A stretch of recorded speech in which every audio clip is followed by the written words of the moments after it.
El despertar de las tinieblas. Epílogo. El comienzo del fin.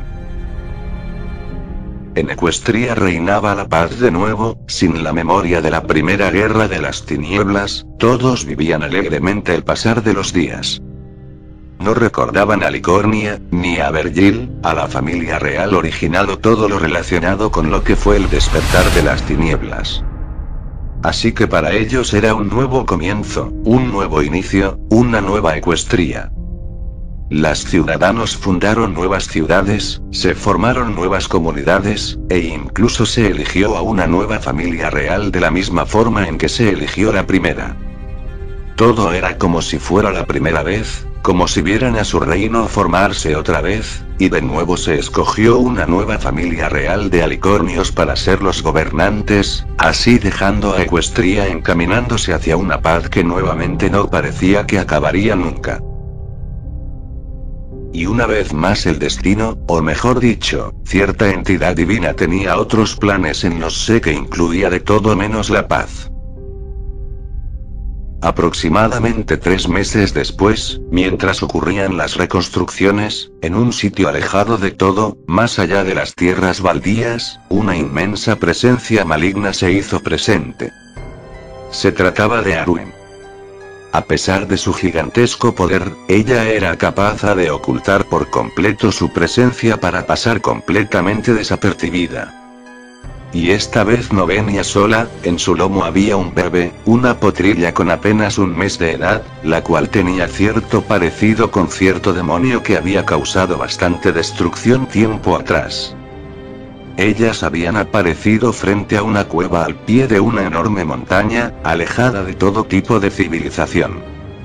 Arwen y la potrilla entraron en esa cueva, dentro de esta había un túnel el cual lo fueron cruzando en el cual durante su transcurso se iba haciendo más oscuro, a medida que iban descendiendo más tierra.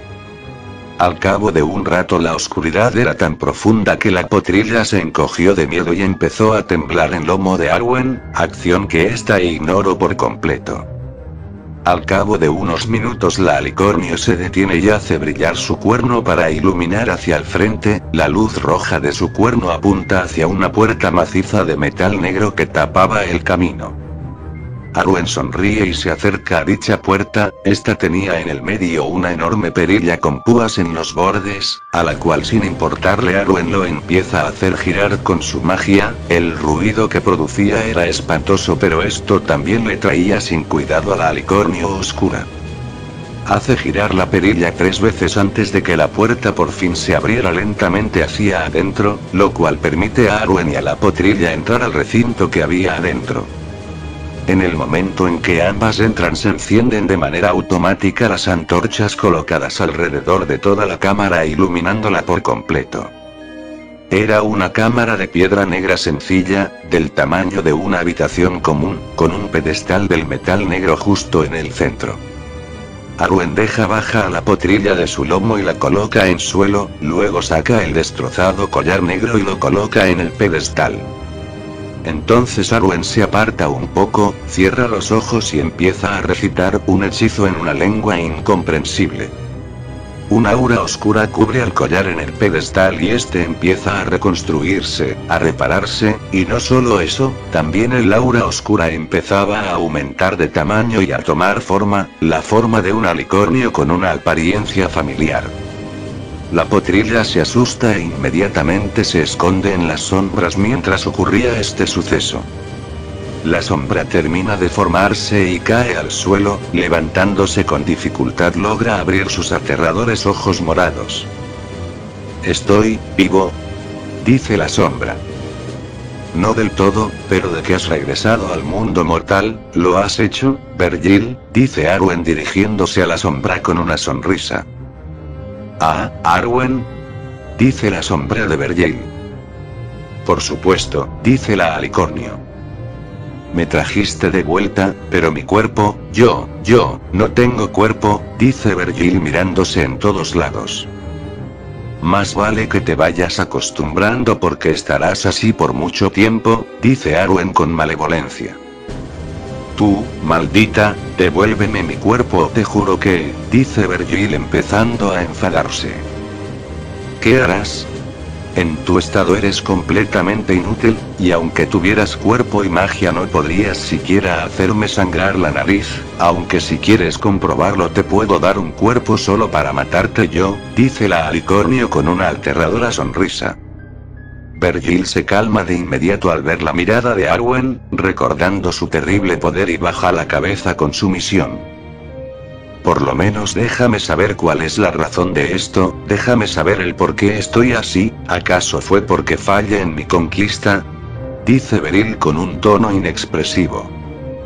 Oh no, al contrario, lo hiciste de maravilla, nunca creí que unas criaturas como los ponis me pudieran divertir tanto como lo hiciste tú, y pensar que esta guerra tuya fue solo el calentamiento, dice Arwen riendo. ¿Calentamiento? Dice Vergil extrañado. Cosas terribles y grandiosas están por suceder en el futuro querido, y cuando llegue el momento, será tu turno de volver al tablero y soltar la verdadera destrucción, dice Arwen con un tono sádico. ¿Y cómo lo haré sin un cuerpo? Pregunta Vergil. Descuida, en un futuro podrás volver, hasta entonces tienes bastante tiempo para idearte una estrategia nueva, una que no pueda fracasar, y sobre todo aprenderás a no dejarte llevar por la arrogancia y la ira, dice Arwen con calma. En ese momento el alicornio oscuro escucha unos sonidos, eran unos gemidos de bebé pero no veía a nadie más en la estancia. ¿Hay alguien o algo aquí aparte de ti? Pregunta Vergil a Arwen. Es la invitada que traje conmigo, quería que la conocieras antes de dejarte aquí, dice Arwen aproximándose al rincón en sombras. ¿De qué o quién se trata? Dice Vergil nervioso. De tu legado, dice Arwen volteándose hacia el alicornio de sombras con la bebé en brazos. Vergil se queda pasmado al ver a la niña, aparte del género había algunas otras diferencias, pero el parecido entre la potra y el mismo Vergil era indiscutible. Esa, ¿acaso es mí? Dice Vergil apenas pudiendo articular palabras. En efecto, es nuestra hija, Galadriel, dice Arwen cargando a la niña hacia Vergil. El alicornio oscuro al verla siente una alegría y una paz que no había sentido desde que conoció a Cosmos. La niña al principio mostraba miedo pero ahora mostraba curiosidad hacia su padre, el cual intenta tocarle el rostro pero al instante su casco se disuelve en el mismo. Esto deja a Vergil algo triste, pero esto se le pasa rápido al percibir algo en Galadriel, se trataba del titánico poder oscuro latente en ella, el cual deja a Vergil con los ojos abiertos por varios segundos.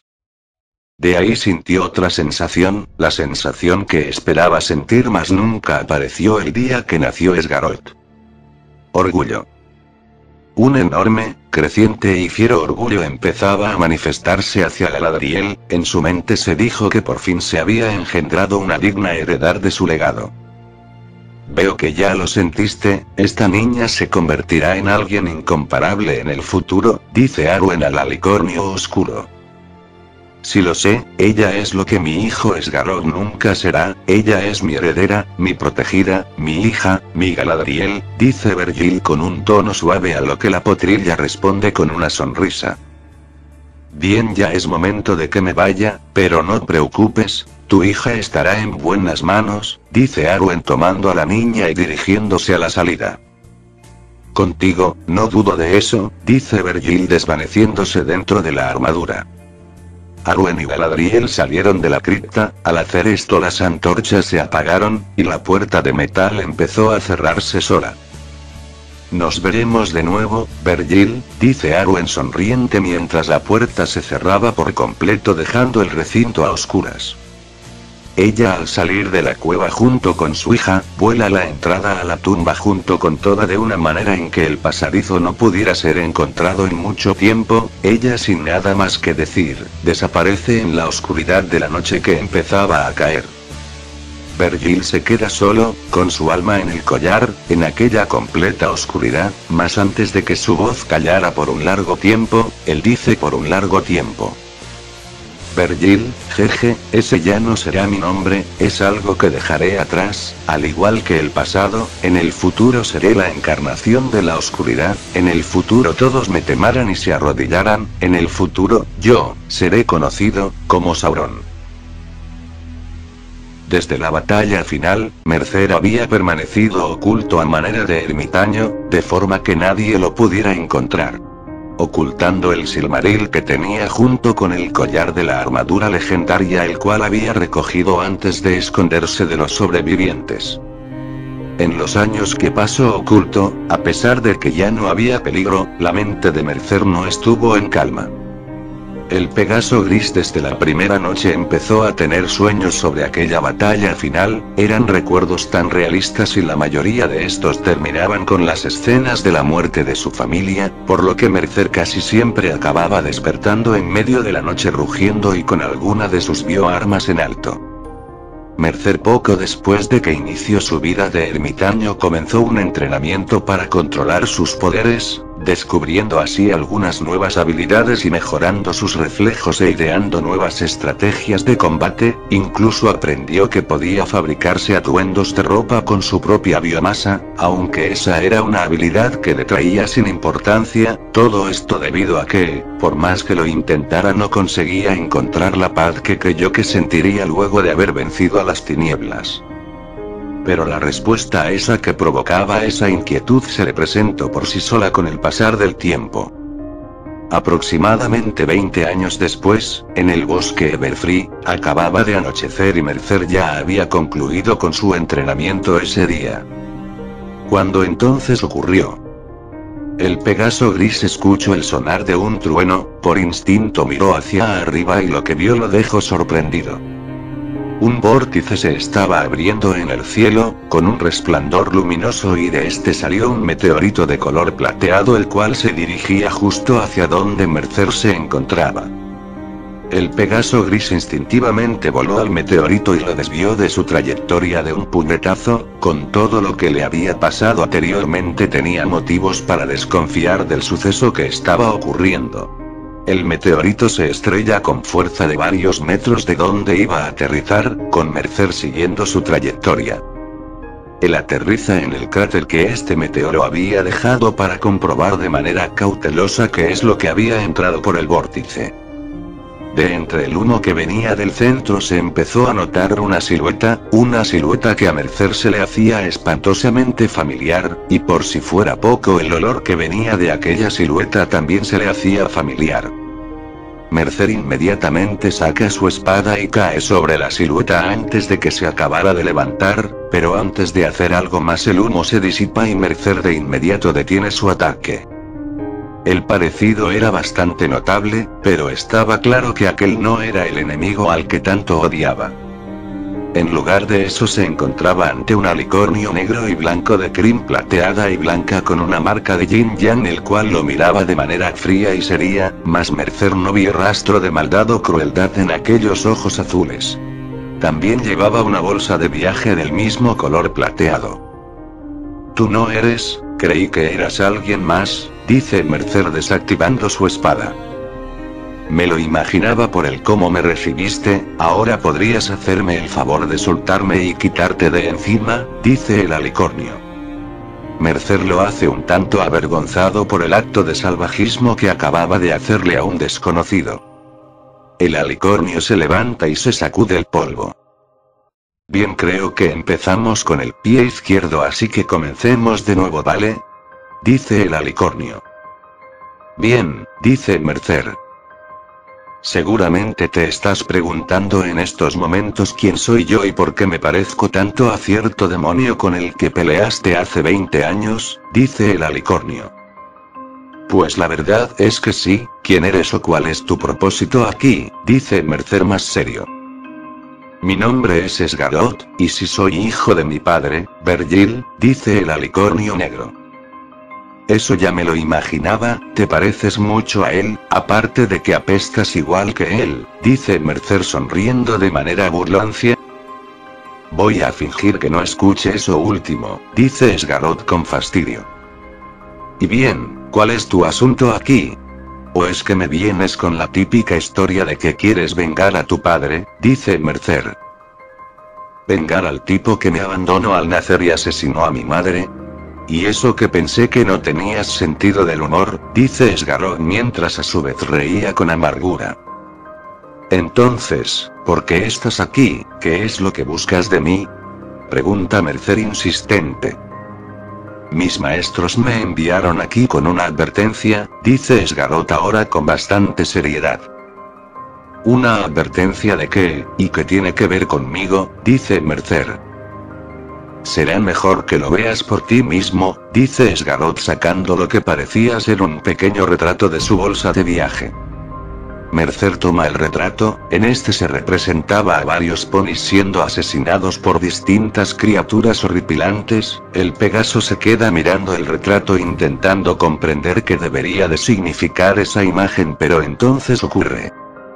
El retrato despide un brillo intenso que obliga a Mercer a cerrar los ojos. Cuando los abre se ve a sí mismo en medio de la carnicería. Todo estaba sucediendo alrededor de él como si de verdad estuviera pasando. Los ponis y otras criaturas eran masacrados brutalmente por varias bestias horripilantes. Algunas eran no muertos con armas, otros eran ponis con dientes, colmillos y ojos blancos. También había unas criaturas cubiertas de espinas blancas que empalaban a todos a su alcance con estas. Pero lo peor aún no lo había presenciado. En la cima de una montaña se distinguía la sombra del dragón Eltarion, esta vez escoltado por otras 5 sombras de igual tamaño, y en medio de todas estas se alzaba la séptima sombra, la cual tenía forma de alicornio. Este abre sus infernales ojos morados y deja ver su despiadada e inmisericorde sonrisa. ¡Basta!, grita Mercer cerrando los ojos mientras sacaba sus armas para defenderse de todo lo que le rodeaba. Tranquilo, no tienes por qué preocuparte, eso solo fue una visión, se escucha la voz de Sgarrod. Mercer abre los ojos y nota que estaba de nuevo en el bosque. El retrato yacía en el suelo y Sgarrod lo miraba con rostro inexpresivo. ¿Exactamente qué fue lo que vi?, dice Mercer jadeado y guardando sus garras. El futuro, responde Sgarrod. Eso no puede ser el futuro, esos ojos, esa sonrisa, era él, pero no puede ser, yo lo maté, yo lo vi morir, dice Mercer empezando a agitarse. Yo y mis maestros sabemos que así fue, pero la prueba es innegable, solo sospechamos de una entidad capaz de traerlo de regreso y por esa misma razón es inevitable, dice Sgarrod con voz inexpresiva. ¿Cuánto tiempo?, dice Mercer con voz tan baja que era apenas audible. No sabemos exactamente cuándo, lo único que podemos asegurar es que será varios milenios en el futuro, responde Sgarrod. ¿Y qué tengo que ver yo con esto?, dice Mercer. Mucho, tú serás quien lo detenga, dice Sgarrod con una sonrisa audaz. Yo, dice Mercer alzando la cabeza. Hay una manera de enviarte al futuro a detener a mi padre, pero esto será mejor que lo hablemos en otro lado, dice Sgarrod haciendo brillar su cuerno y teletransportando a ambos a la cripta de los alicornios. ¿Esa manera de enviarme a detener a tu padre tiene que ver con alguno de los hechizos de las inscripciones?, pregunta Mercer mirando al alicornio. Sí y no, mis maestros fueron los que dejaron estos hechizos aquí, solo te traje porque era el mejor sitio para ocultarte, dice Sgarrod revisando los muros. ¿Este hechizo qué me hará?, vuelve a preguntar Mercer. Dado que no podemos determinar en qué época o año aparecerá mi padre, decidimos ponerte en pausa. Estarás dormido por todos estos años hasta que sea el momento de que debas pelear contra él, dice Sgarrod revisando una de las inscripciones. ¿Por qué tengo que ser precisamente yo si se puede saber?, dice Mercer. Haces muchas preguntas, aunque la verdad me gusta responderlas, así que te explicaré. El príncipe ligó los Silmariles a ti con lo que quedaba de su vida, solo tú puedes transformarte en el Silmarillion para detener a mi padre, es por eso que tienes que ser tú, aunque si quieres no tienes por qué hacer esto, dice Sgarrod volteando hacia el Pegaso. Mercer se queda pensando. Por un lado le asustaba la idea de despertar en una época diferente, pero por otro lado, lo que había visto y oído confirmaba que su venganza aún no se había consumado, lo cual lo llenaba de rabia. Muy bien, lo haré, dice Mercer decidido. Excelente, dice Sgarot y saca de su bolsa un guante de metal negro y se lo da al Pegaso. ¿Qué es esto?, pregunta Mercer mirando el objeto. Póntelo y verás, dice Sgarot. Mercer se pone el guantelete y de inmediato una armadura negra lo cubre. Esta tenía un diseño más para combate cuerpo a cuerpo debido al cubrebocas y el que la protección de las patas estuviera más reforzada de lo habitual. Mercer activa su espada y la armadura se acomoda al arma como un molde. Wow, esto sí me gusta, dice el Pegaso blandiendo su espada. Con las amenazas que se vienen, solo con tu poder no podrás sobrevivir mucho tiempo, así que te hicimos esta herramienta para darte más probabilidades y cierta ventaja, dice Sgarot satisfecho.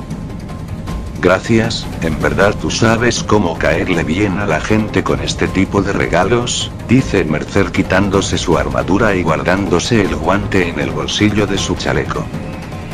Bien, creo que ya es hora, te he dado la información y la armadura, es momento de comenzar el hechizo, dice Sgarot y hace brillar su cuerno. Él empieza a recitar el hechizo en una lengua extraña. Mientras hacía esto, Mercer busca entre sus bolsillos y saca el collar con la foto de su familia, el cual lo observa antes de quedar encerrado en una esfera de color negro y rojo. Sgarot pone el collar de la armadura dorada en su pedestal y sale al exterior dejando la esfera donde se encontraba Mercer en un rincón de la cripta. Vuelve a hacer brillar su hechizo y con su magia entierra la cripta bajo tierra. Entonces se vuelve a abrir otro vórtice en el cielo. Era obvio que habían venido por Sgarot. Este se eleva hacia el portal y mientras lo cruzaba pensó: nos volveremos a ver, Mercer. Los años pasaron y la paz reinó en Ecuestria, aunque esto no duró mucho tiempo dado que unas centurias después, Arwen fijó su atención en otro alicornio, el príncipe de la nueva familia real, conocido como el hermano desterrado, de cual ella se aprovechó de su odio y su ambición, y la historia volvió a repetirse. Ella dio a este nuevo discípulo la habilidad de corromper a otros con oscuridad, surgiendo así una legión de alicornios negros. En cuanto a los astrales, ellos aguantaron la lucha contra la diosa de la destrucción por años, hasta que Arwen se aburrió y decidió pelear un poco más en serio. Tal y como predijo ella, uno a uno los astrales empezaron a caer de las maneras más horribles posibles. En un intento desesperado por mantener a Arwen alejada de su sector, Nova y los astrales restantes sacrificaron sus vidas para crear un hechizo que alejaría para siempre a la diosa. Solo Sgarot quedó con vida y se convirtió en el observador y vigilante de aquel sector de universo. Aunque esto a Arwen le traía sin cuidado puesto que ya había dejado en aquel multiverso dos piezas que garantizarían su regreso y reclamar por fin el sector. Uno era el espíritu invocado de Vergil, y el otro un fragmento de su propio espíritu que se manifestaría en forma de alicornio. Aunque ambos fallaran, Arwen solo esperaba que le dieran un espectáculo aún mejor que en los eventos del despertar, dado que las guerras entre los alicornios no tardó mucho en aburrirla. La luna roja creada por Vergil acabó vagando por el espacio a modo de cometa. Arwen antes de marcharse modificó su trayectoria para que pasara por Ecuestria cada 2000 años y anular la magia de todos los seres que fueran usuarios de esta. Todo estaba preparado, ahora era cuestión de esperar. Los milenios pasaron, la tumba donde estaba la armadura negra permaneció en la oscuridad. El alma de Alicornio Oscuro había perdido la cuenta de los años o simplemente no le interesaba saber cuánto había pasado. Todo lo que hacía era esperar el momento adecuado. Con el pasar de los años ya tenía infinidad de estrategias para ejecutar su golpe. Entonces un día sucedió. El chirrido de que se estaba abriendo la ya oxidada puerta de metal se comenzó a escuchar. Al acabar de girar la perilla 3 veces, la puerta no soportó más y en lugar de abrirse cayó al suelo, al tiempo que las antorchas se encendían para mostrar a quién había entrado. En la entrada se encontraba un Pegaso de crin roja y pelaje amarillo, de aspecto tímido y con una expresión que tenía algo de miedo. ¿Qué es este sitio?, dice el pony. Un sitio en el que alguien como tú no debería estar. Se escucha una voz demoníaca y la llama de las antorchas se volvieron de un color morado pegándole a negro. El Pegaso intenta volver por donde vino, pero entonces la puerta de metal se eleva y cierra la entrada dejándolo atrapado. Del collar metálico que se encontraba en el pedestal del centro surge la sombra de un unicornio negro, el cual se queda mirando al Pegaso con sus penetrantes ojos morados. ¿Quién eres tú y qué haces en mi tumba?, dice la sombra. Me llamo Myron, no quería molestar, solo buscaba refugio porque afuera había una tormenta, dice el Pegaso con timidez. La sombra no dijo nada, solo se limitó a mirar a su visitante como si lo estuviera examinando. Y pues, ¿quién eres tú?, dice Myron aún asustado pero ahora con algo de curiosidad. Una mejor pregunta sería ¿quién fui? Yo anteriormente fui un ser poderoso, pero ahora no soy más que un despojo de lo que realmente fui, dice la sombra en un fingido tono de melancolía. ¿Tienes nombre?, pregunta Myron ahora más intrigado que antes. Mi nombre, jeje, mi nombre es Sauron, responde la sombra.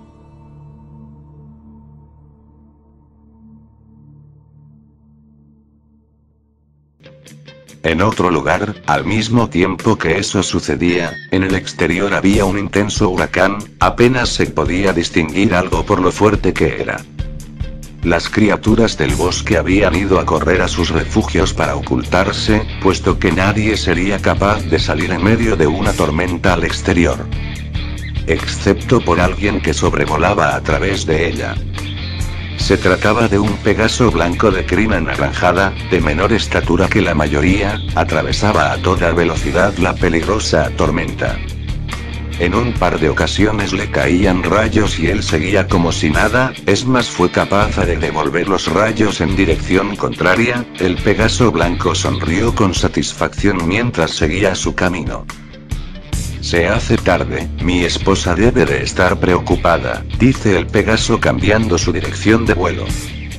Pero entonces, a pesar de la intensidad de la lluvia, el Pegaso distinguió algo en la distancia. Estos pendejos nunca aprenden, dice mientras se dirigía para allá. Se trataba de al menos una docena de criaturas negras cubiertas de espinas que estaban rodeando a un Pegaso gris de chaqueta negra, el cual los miraba sin importancia con sus ojos dorados y ni siquiera se tomaba la molestia de intentar huir volando. Míralo, tanto tiempo muriéndonos de hambre y por fin tenemos uno, dice una de las criaturas de espinas. Caballeros, no creo que quieran hacer esto, dice el pony con calma. Oh, ten por seguro que sí, dice la criatura tras de él. Pero antes de que se le arrojaran encima, el Pegaso blanco aterrizó entre aquellas cosas y el pony gris. Otra vez portándose mal con la gente, ni modo, tendré que patearles el culo de nuevo para ver si se les mete a punta de chingazos que ya no ataquen a los ciudadanos de este reino, dice de manera burlancia. Gracias, pero no necesitaba tu ayuda, dice el Pegaso gris. Yo creo que sí, además es divertido darle en la madre a estos maricas, dice el blanco. ¿Y qué son estos tipos de todas maneras?, dice el gris. Se ve que no sales mucho, estas cosas se llaman splinters, no son peligroso estando yo cerca, dice el blanco. ¿Tienes algún nombre?, dice el gris mientras se ponía junto al blanco. Oh claro, mi nombre es Melkor, ¿cuál es el tuyo?, dice el Pegaso blanco sonriendo. Mercer, responde el Pegaso gris dirigiendo su mirada a los splinters. Estos estaban a punto de saltar hacia ambos ponis. Seguiremos con la charla cuando acabemos aquí, dice Mercer poniéndose en posición de combate. Por supuesto, me das curiosidad, dice Melkor ansioso. Melkor y Mercer se lanzan contra los Splinters al mismo tiempo. Por fin había ocurrido, dos encuentros fortuitos que marcarían el destino de Equestria y quizás el del universo.